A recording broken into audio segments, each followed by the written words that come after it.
आपलं वय म्हणजे आपल्या जीवनाच्या पुस्तकातलं एक पानच म्हणायचं, ज्यात प्रत्येक वळणावर एक नवीन कथा असते. तरीही काही आठवणींचा गोडवा कायम असतो. पण काही आठवणी अशा असतात ना, ते दिवस आठवले तरी पण अंगाला काटा येतो. तर बालपणीचं निस्वार्थ हसू, त्यात धावणाऱ्या पावलांचा आवाज आणि छोट्या छोट्या गोष्टींमध्ये तो येणारा आनंद. दिवसाआड दिवस जातात, वर्षानुवर्ष जातात, पण बालपणीचे जे दिवस असतात ना, ते आपण आयुष्यभर कधीच विसरू शकत नाही. आयुष्य जगत असताना कधी आपल्याला यश येतं तर कधी अपयश पण येतं, कारण नाण्याच्या दोन बाजू असतात. आयुष्यात पुढे जात असताना शरीर थकतं, पण मनाला कधीच थकून द्यायचं नाही, कारण अजूनही त्या पहिल्या पावसातल्या ओल्या मातीसारखं ताजं आणि काहीतरी नवीन करण्याची आस धरून आपण पुढे चालत राहायचं. वयाच्या प्रत्येक वळणावर आपण काही ना काही शिकत राहायचं, कारण वय फक्त एक आकडा नसतो, तर तो असतो आपल्या जीवनाचा अनमोल अनुभव. नमस्कार मंडळी, मी छाया. आपल्या सर्वांचं आपल्या आणखीन एका नवीन व्हिडिओमध्ये अगदी मनापासून स्वागत करते. तर आणखीन एका नवीन दिवसाची मस्त अशी सकाळ सकाळ सुरुवात झालेली आहे. व्हिडिओला पण मी सकाळी सुरुवात केली. तर आंघोळ वगैरे झाली, आता स्वयंपाक बनवायचा आहे आणि पटपट सगळं कामावरून घेते आता. चला. आकाश, काय झालं बाई? चक्कर आली? अरे हा, मग पुढे चौकात होता का आकाश? हे भाऊजी साहेब, काय फिरावलं काय झालं नेमकं? पुलावून चाललं होतं अचानक चक्कर आली. चक्करच थांबत नव्हती. तुला फोन केला काल पण आलती चक्कर. मग काल सांगितलं नाही तुम्हाला? काल क्लास मध्ये होती, थोडा वेळ राहिली. कस काय गड्या? दवाखान्यात जाऊन या. हाय की नाही? पाणी कमी पितो का? पाणी कमी, शरीराची हालचाल नाही. आणि तुला दाढी डोकी करायची का नाही? दाढी डोकी करायचं सांगायचं तुला, आणि वर बसाय. तुला काय झालं खाली बसलाय तिथं? कमून मजात. आता तुम्हाला चहा प्यायचा, तुमचं लय झालं बरं का, लय चहा पितात तुम्ही पण. चहा पितात सकाळपासून, चहा नाही पिला आम्ही. असं झालं. कोण?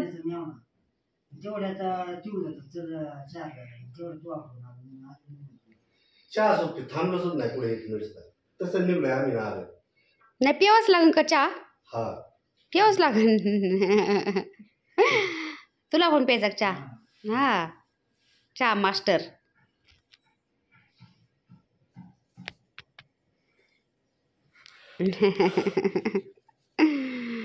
म्हणजे म्हणजे बाबू आजारी ग बाई माझा सोना. तर काल फौजी साहेबांच्या बड्डेचा व्हिडिओ टाकला होता ना मी. त्या व्हिडिओला सगळ्यांनी कमेंटच्या माध्यमातून फौजी साहेबांना भरभरून प्रेम आणि आशीर्वाद दिलेत. तर खरंच सगळ्यांची खूप खूप आभारी मी. तोंड झाकीतो.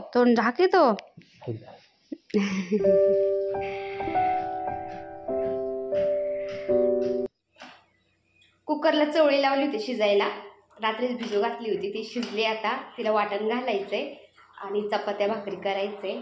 तर फौजी साहेब म्हणले आधी मला थोडासा चहा बनवून दे, नाश्ता वगैरे झालाय ना. तर ते बोलले पहिला चहा बनवून दे मला, बाकीचं तुझं आवरत बस. तर चहा ठेवलाय मी आता. तर सगळ्यांना एकदा चहा करून दिला मी, त्यानंतर लागले स्वयंपाकाला. तर सकाळ सकाळ आकाश गेला होता क्लासला. तर क्लासला जाता जाताच त्याला मध्येच रोडमध्ये चक्कर आली. पुलावर चक्कर आली ना, तर त्याला असं पूल हल्ल्यासारखं वाटायचं आणि त्याची चक्कर लवकर जात पण नव्हती. त्यामुळे तो खूप घाबरला, तिथंच थांबला रोडला. साईडला गाडी घेतली त्यांनी आणि मला फोन केला की मम्मी मला खूप चक्कर आली, खूप कसं तरी होतंय. तर फौजी साहेब बाहेर गेलेले होते, त्यांना मी फोन केला, म्हणलं आकाशला चक्कर आली रोडमध्ये, तुम्ही त्याला घ्यायला जा. तर राजू आणि फौजी साहेब गेले आकाशला घ्यायला. राजूने त्याची गाडी घेतली आणि फौजी साहेबांनी त्याला गाडीत टाकलं आणि घरी घेऊन आले. तर त्यालाच आता दवाखान्यात पण घेऊन जायचंय. कमून चक्कर येते काय माहीत त्याला. काल पण चक्कर आली होती थोडीशी, त्यांनी सांगितलंच नाही आणि आज जास्त चक्कर आल्यानंतर त्यांनी सांगितलं मग. तर मी आता स्वयंपाक करते पटपट, त्याला काहीतरी खाऊ घालते. सकाळी ते नाश्ता केलेला आहे, पण तरी पण आता पोटभर खाऊ घालते आणि दवाखान्यात पाठवून देते दोघांना. तर जिरी मोहरीची फोडणी दिली मी आणि कांदा परतायला टाकलाय. टोमॅटो पण कापून घेतले, ते पण टाकते आता थोडंसं याच्यामध्ये. कांदा थोडासा परतत आल्यावर आणि टोमॅटो टाकलं की लगेच थोडंसं मीठ टाकायचं, म्हणजे मिठाने टोमॅटो पटकन सॉफ्ट झालं जातं. तर चवळीची भाजी करते मी आज. तर चवळीची भाजी आपण कधीमध्येच करतो ना, म्हटलं चला त्याची रेसिपी पण मी तुमच्याशी शेअर करते आता. आणि कांदा टोमॅटो थोडं परतत आलं की त्याच्यामध्ये मी अद्रक आणि लसूण थोडंसं ठेचून घातलं. ते पण थोडंसं असं हलवून घेतलं. आता मसाले घालते, लाल मिर्च पावडर घालते, कांदा लसूण मसाला, थोडा गरम मसाला, हळद, जे आपले बेसिक मसाले आपण रोज वापरतो ना तेच टाकायचे थोडेसे. धनिया पावडर पण थोडी टाकली मी आणि हे परतून घेते आता. आणि ज्या चवळी आपण शिजून घेतल्यात ना कुकरला, तर त्या घालायच्या याच्यामध्ये. तर त्याआधी आता हे मसाले सगळे परतून घेतल्यानंतर एक ग्लासभर पाणी घातलं आहे मी आणि ग्लासभर पाणी घालून हे सगळे मसाले थोडंसं कांदा टोमॅटो सगळे मसाले थोडंसं शिजून घ्यायचं, म्हणजे खूप छान चव येते भाजीला. आता तुम्ही बघू शकता मस्त तेल सुटेपर्यंत हे शिजले आता. आणि याच्यामध्ये आता चवळी घालते मी. तर चवळी मी रात्री भिजायला घातल्या होत्या आणि त्यानंतर सकाळी कुकरला शिजवून घेतल्यात ना, एकदम पूर्णसारखं त्या चवळी शिजल्या गेल्यात. आपण जसे वाल शिजवतो ना, राजमा शिजवतो, अगदी त्याच प्रकारे एकदम पूर्णसारखं मस्त शिजून घ्यायच्या कुकरला, म्हणजे खूप छान चव येते भाजीला. आता आपल्याला घट्ट पातळ कसं लागते त्यानुसार पाणी घालायचं. चपातीबरोबर खायचं असेल ना तर जास्त नाही पाणी घालायचं. आपण ही भाजी चपाती बरोबर खाऊ शकतो, भाताबरोबर खाऊ शकतो, खूप छान लागते. आकाश कशी टाकायची अशी मी सांगलं ना, आकाश सांगतोय. आकाश म्हणतो मी जसं मीठ टाकतो ना तसं असं असं टाक. आता आकाश पलीकडं किचनवर माझ्याजवळच बसलेला आहे ना, तर मला सांगत होता मी जसं मीठ टाकतो ना भाजीमध्ये त्या पद्धतीने तू कोथिंबीर टाक मला सांगत होता. तर आपले मुलं आपल्या बरोबर एकदम मित्रमैत्रिणीसारखे राहतात, आपल्या जवळ राहतात, किती छान वाटतं ना. याच्यापेक्षा काय पाहिजे आपल्याला. तर भाजी झाली, चहाचे भांडे मी बेसिनमध्ये ठेवले आणि पीठ पण मळून घेतले. आता चपात्या करायच्यात, पण त्याआधी आता इथं कोथिंबीर टोमॅटो सगळं कापलेलं आहे ना, सगळं मी किचन एकदा क्लीन करून घेते आणि त्यानंतर चपात्या करायला लागते. तर किचन खराब असलं ना थोडं जरी, मला ते स्वयंपाक करायचं खूप कसं तरी वाटतं. एकदम छान एकदम क्लीन असलं ना किचन, स्वयंपाक करायला एकदम फ्रेश वाटतं. तर किचनमध्ये मी काम करते ना आता. किचनमध्येच आकाश बसलेला आहे, माझ्याशी गप्पा पण मारत होता. तर कसं आहे ना, आपल्या आयुष्यामध्ये आपण किती पैसा अडका प्रॉपर्टी काही कमवा, पण आपण आपल्या मुलांना संस्कार नाही देऊ शकलो ना, आपण आयुष्यामध्ये काहीच नाही कमवलं. कारण मुलंच आपली प्रॉपर्टी आहे. आपण कितीही कमवलं ना तर मुलांना संस्कार नसले ना तर मुलं ते गमावणारच आहेत. त्यामुळं आपल्या मुलांना आपण चांगले संस्कार देणं हीच आपली पहिली प्रायोरिटी पाहिजे. कारण मी इतक्यात पण ऐकलं आणि पाहिलं पण, तर बरेचसे मुलं बापाला मागं बोलतात, त्यानंतर आईला मारतात, व्यवस्थित बोलत नाहीत. तर सगळं व्यर्थ आहे तिथं. आपण कितीही कमवलं ना तर सगळं व्यर्थ झालं म्हणायचं. त्यामुळं आपल्या मुलांना संस्कार देणं खूप महत्त्वाचं आहे. तर माझे मुलं आता एवढे मोठाले झालेत ना, मोठा मुलगा 21 वर्षाचा आहे, छोटा मुलगा 18 वर्षाचा आहे. पण ते असं कॉलेजवरून घरी आले ना तर ते असं मोबाईलवर तासंतास बोलत बसतील किंवा चॅटिंग करत बसतील, असं कधीच होत नाही. ते घरात आले ना आपलं अभ्यास करतात आणि थोडा मोकळा वेळ असेल ना, अभ्यास करून झाला आणि त्यांचा, ते माझ्याशी गप्पा मारत बसतात. किचनमध्ये मी कुठेही काम करत असू द्या, ते माझ्याजवळ येतील आणि मी काम करत असताना ते माझ्याबरोबर गप्पा मारतात. कॉलेजमध्ये काय झालंय काय नाही झालं सगळं माझ्याशी शेअर करते. तर असं आहे मुलांचं. फौजी साहेब पहिले फौजमध्ये होते ना, तर ते माझ्याजवळच होते पहिल्यापासून आणि त्यानंतर आता फौजी साहेब ड्युटीवर जातात, मी घरी एकटीच असते आणि मुलं कॉलेजला जातात, कॉलेजवरून येतात आणि माझ्याशी असं टाईम स्पेंड करतात ना, त्यामुळे मलाही काही वाटत नाही. नाहीतर मग फौजी साहेब ड्युटीवर जायचे आणि मुलं जायचे कॉलेजला, मी घरात आपली एकटीच असायचे आणि मुलं कॉलेजवरून आले की ते आपल्या नादात राहायचे. मग ते आपल्याला खूप एकटं एकटं वाटतं. तर माझ्या घरात तसं तर अजून तरी तसं होत नाही बरं का. मुलं कॉलेजवरून आले की ते माझ्याशी माझ्याबरोबर टाईम स्पेंड करतात, गप्पा गोष्टी करतात. फौजी साहेब आले की ते पण मस्त आमच्यात रमतात. राजू आला की तो पण एकदम असा सगळा घुळून मिळून राहतो. तर आज माझं परिवार आहे ना, अजिबात म्हणजे मला असं घरी आल्यानंतर एकटं सोडत नाही. खूप म्हणजे ते मला कामामध्ये हेल्प करते. त्यानंतर गप्पा गोष्टी करते, एकत्र बसते, चहा-पाणी घेते. टेरेसवरती जाऊन आम्ही झाडांचा आनंद घेतो, गार्डनचं काम करतो सगळे मिळून. तर काय होतं ना मग सगळ्यांचं घरातल्या म्हणजे फॅमिली मेंबरचं बॉन्डिंग व्यवस्थित होऊन जातं असं एकत्र राहिल्यावर आणि छान संस्कार होतात मग मुलांच्यावर. तर मुलांच्यावर कसे संस्कार करायचे ना, हे सगळं आपल्या आईबापावर डिपेंड असतं. आणि अजून एक महत्त्वाचं म्हणजे ताईंनो, मी तुम्हाला माझ्या अनुभवातून सांगते आणि असे अनुभव मी समोर पाहिलेले पण आहेत. मुलं जोपर्यंत लहान असतात तोपर्यंत आपल्याला घर, परिवार, मुलांचं सगळं पाहता पाहताच आपलं आयुष्य जातं आणि त्यानंतर मुलं मोठाले झाले ना, मग आपल्याला काय होतं एकदम एकटेपणा फील व्हायला लागतो. एकटेपणा जाणवायला लागतो आपल्याला. मग पुढं काय होतं, आपल्याला वाटतं की आता आपण खूप एकटे पडलोत. मुलं मुलांच्या नादात राहतात. आपले मिस्टर बाहेर कामाला जातात. मग ते डोक्याचं भरीत व्हायला सुरुवात होती. तर हे सगळं 4-5 वर्षापूर्वी मी जाणवलेलं आहे. त्यानंतर मुलं समजदार झाले ना, तर त्यांना जाणवायला लागलं मम्मी घरी एकटी राहती, मम्मी चिडचिड करती. त्यामुळं ते मुलं मला टाईम द्यायला लागले. बाहेर ते मित्रांच्या बरोबर राहत नाही, पण घरी आले ना ते लगेच माझ्याजवळ बसतात, गप्पा-गोष्टी करतात. तर आपल्यालाही छान वाटतं. तर आता नाही होत माझ्याबरोबर असं, कारण मुलं आता समजदार झालेत ना. 4-5 वर्षापूर्वी मला असं चिडचिड व्हायची. मला घरात एकटं-एकटं वाटायचं. कारण त्यावेळेस मुलं समजदार नव्हते ना त्यामुळं. पण आता मुलं घरातले सगळेच मला समजून घेतात ना, तर माझ्याबरोबर असं काहीच होत नाही आणि मला आता वेळ पण मिळत नाही. कारण आता 3-4 वर्ष होत आले मी YouTube चालू करून ना, तर घरातलं काम करता-करता माझं व्हिडिओ शूट घ्यायचं काम चालू राहतं. व्हिडिओ शूट झाला, घरातलं काम आवरलं की मग व्हिडिओ एडिटिंग, तो व्हॉइसिंग करायचा, अपलोड करायचा.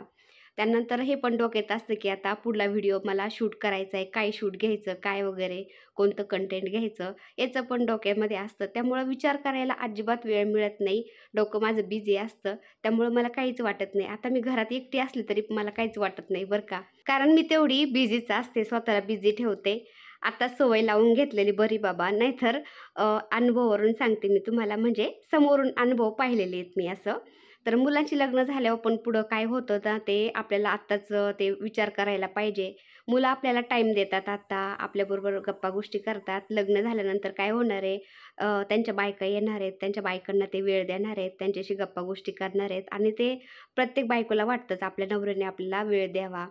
तर त्यांना पण त्यांच्या बायकांना वेळ द्यावा लागणार आहे. मग आपण परत काय म्हणायचं, "पहिला बाबा माझा मुलगा माझ्याशी बोलायचा, बसायचा, गप्पा-गोष्टी करायचा आणि आता नुसता बायको-बायकोच करतोय." असं नको व्हायला. त्यामुळं आपण आपल्याला आत्ताच बिझी ठेवायला सुरुवात करायला पाहिजे. म्हणजे आपली मनस्थिती पण व्यवस्थित होऊन जाईल पुढं, असं आहे.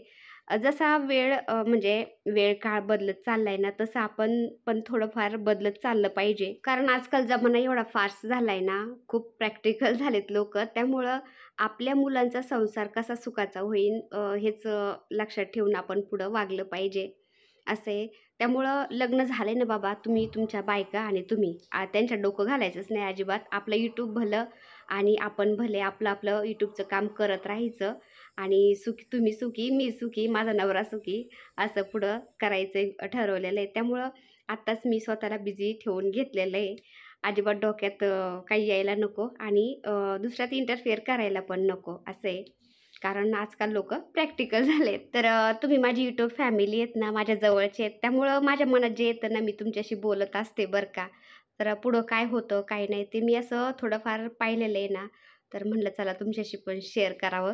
आणि तसं पण आहे ना, मुलांचं एकदा लग्न झालं ना, आई-बापांनी त्यांच्या संसारात डोकं घालायलाच नाही पाहिजे. कारण आपण जर डोकं घातलं ना, ते आपल्या भरोश्यावर राहतात आणि त्यांची पुढं जी वाटचाल होणार आहे ना, ती वाटचाल पण व्यवस्थित होत नाही. त्यामुळे एकदा दोनाचे चार हात करून दिले ना बाबा, तुम्ही पुढं वाटचाल करत राहा आणि अजून प्रगती करत राहा, अजून तुमचं चांगलं होऊ द्या, असं म्हणायचं.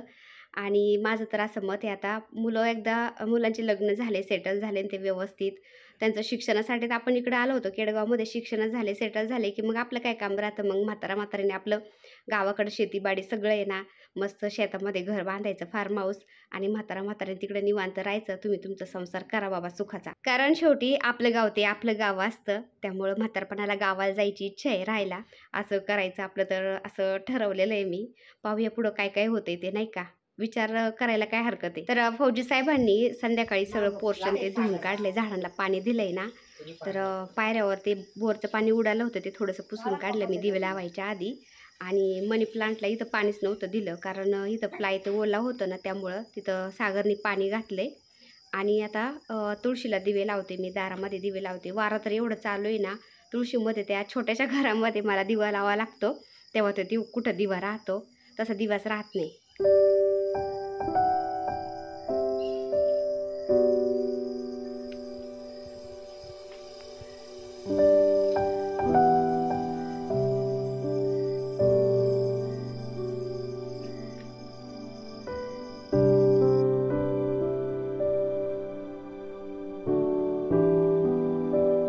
तर शमीच्या झाडाजवळ दिवा लावत असते मी, पण आता पावसाळा लागल्यापासून हे ना इतकं वारं चालू असतंय ना तिथं दिवाच राहत नाही. त्यामुळं थोडंसं असं आडोशाला ठेवावं लागतो. राहिला तर राहतो थोडा वेळ दिवा, नाही तर मग विझून जातो वाऱ्याने. शुभं करोति कल्याणम आरोग्य धन संपदा शत्रुबुद्धी विनाशाय दीपक ज्योती नमस्तुते. शुभं करोति संध्याकाळी तुळशीजवळ म्हणत असते मी, आणि सकाळी उठल्या उठल्या कराग्रे वसते लक्ष्मी करमध्ये सरस्वती करमूले तू गोविंद प्रभाते कर दर्शनम. तर हे मंत्र सकाळी म्हणत असते मी. मच्छरदाणी आणायची का? म्हणजे नाव औषध नाही मी काय करू? कवर आडाने राहतो तू. जी मच्छरची कॉईल आहे ना तिला मच्छरदाणी म्हणतो मच्छरदाणी आणायची का दुकानातून? नाव औषध नाही मच्छरदाणी आणू का म्हणलं, तुला मच्छरदाणी आहे, मच्छरदाणी कुठून आणतो आता? मग म्हणतो मच्छरदाणी आहे, ती काय म्हणते त्याला, ती नाही मच्छर कॉईल म्हणते. म्हणजे ऑल आउट लावाय काय होतं, नुसतं बटन दाबायचं तरी कटाळा येतो. ऑल आउट लावलं ते मशीन नाही का, ते मच्छरच आहे, बटन दाबून द्यायचं नुसतं. आता जसं पाऊस झालाय ना तर झाडांच्या मुळं मच्छर पण वाढलेत बरं का. तर आम्ही दरवाजा लावूनच ठेवत असतो, म्हणजे आतला दरवाजा जरी उघडा असला तरी ग्रिलचा दरवाजा आहे ना तो आम्ही लुटून घेतो, लावतो. तर संध्याकाळचा दिवाबत्तीच्या टायमाला 10-15 मिनिटं असा दरवाजा उघडा सोडावा लागतो ना, तर मच्छर घरामध्ये भरपूर येतात. त्यामुळं मी काय करते 10-15 मिनिटं इथं कॉईल लावून देत असते दारामध्ये, म्हणजे घरामध्ये मच्छर जात नाहीत. आणि परवा दिवशी काय झालं, राजूकडून थोडा वेळ दरवाजा उघडा राहिला, मच्छर आतमध्ये गेले, तर त्यांनी 2 दिवस कॉईल लावली आतमध्ये मच्छरची, गुड नाईट कॉईल. तर तो म्हणतो ती संपली, आता मी आणू का घरामध्ये लावायला? तर त्याला ते गुड नाईट कॉईलचं नावच येईना ना, तो म्हणतो मच्छरदाणी आणू का मी? मच्छरदाणी घेऊन येतो मला दुकानातून. म्हणलं मच्छरदाणी तर आहे तुला, आणि मच्छरदाणी कशाला आणतो तू? तर म्हणतो नाही का ते गोल गोल लावतो आपण मच्छरचं, तर तो आणतो म्हणतो. मग मला ते क्लिक झालं की गुड नाईट कॉईल म्हणतोय हा. तर प्रत्येक रूममध्ये मी एक ऑल आउट मशीन लावलेलं आहे ना, त्याला माहितीच नाही हे मच्छरचं मशीन आहे. त्याला म्हणलं चालू करून द्यायचं नुसतं, ते मच्छर घरात असेल तर त्यांनी ते मरून जातात मग. तर असा इतका भोळा राजू ना माझा, ताईंनो काय सांगायचं. तर संध्याकाळी कामावरून आल्यानंतर माझ्या आसपास राहतो बरं का असं, तर छोटं मोठं काय काम असेल ना तर ते मला करू लागतो. भाज्या निसून देतो, लसूण निसून देतो. आता दिवे लावत होते ना मी बाहेर, तर म्हणला मी तुला दिवे लावून देतो.